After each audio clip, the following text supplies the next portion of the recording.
মই কথাটোত অকণমান ভুল বুজাবুজি হোৱা বুলি ভাবোঁ। জয়ন্ত মল্ল বৰুৱা ডাঙৰীয়াৰ লগত মোৰ কথা হৈছিলে। তেখেতে ক'ব খুজিছিলে যে যিজন ব্যক্তিয়ে তেখেতক প্ৰশ্নটো কৰিছিলে তেখেত জয়ন্ত মল্ল বৰুৱাতকৈ যথেষ্ট বয়সত সৰু। উচ্চ নিচৰ কথা তেখেতে ক'ব খোজা নাছিলে। তেখেতে ক'ব খুজিছিল যে তেখেত যিহেতু সৰু ল'ৰা, গতিকে মই অলপ বয়সস্থ মানুহৰ লগত কথা পাতিম বা মোৰ নিজৰ বয়সৰ লগত কথা পাতিম। গতিকে অলপ হয়তো ভুল বুজাবুজি হ'ল।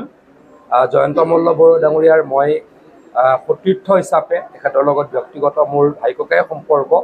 গতিকে তেখেতৰ এই কথাটো যিটোৰ পৰা ভুল বুজাবুজিয়ে হ'ল, তেখেতে যিটো মনৰ পৰা কোৱা নাছিল, তাৰ কাৰণে যদি কোনোবাই বেয়া পাইছে, দুখ পাইছে, মই দুখ প্ৰকাশ কৰিছোঁ।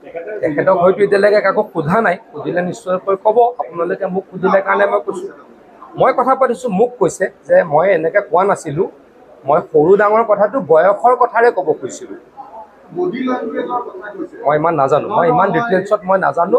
মই হাতযোৰ কৰি আপোনালোকক অনুৰোধ কৰিছোঁ, তেখেতৰ লগত যিটো কথা পাতিছোঁ, তেখেতে মোক যিটো কৈছে সেইটোহে উত্তৰ দিব পাৰিম। বেলেগটো মই ইমান নাজানো।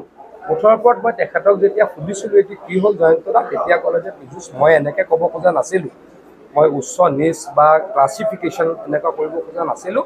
ল'ৰাজনৰ যথেষ্ট বয়স মোতকৈ সৰু যেন লাগিলে, সেইকাৰণে মই ক'ব খুজিছিলোঁ যে ডাঙৰৰ লগত কথা পাতিম।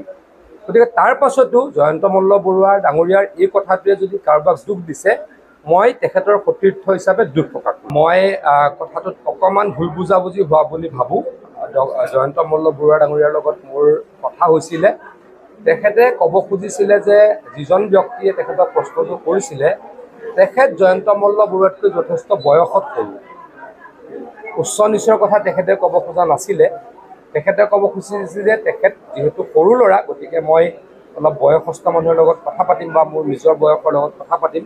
গতিকে অলপ হয়তো ভুল বুজাবুজি হ'ল। জয়ন্ত মল্ল বৰুৱা ডাঙৰীয়াৰ মই সতীৰ্থ হিচাপে তেখেতৰ লগত ব্যক্তিগত মোৰ ভাই ককাই সম্পৰ্ক।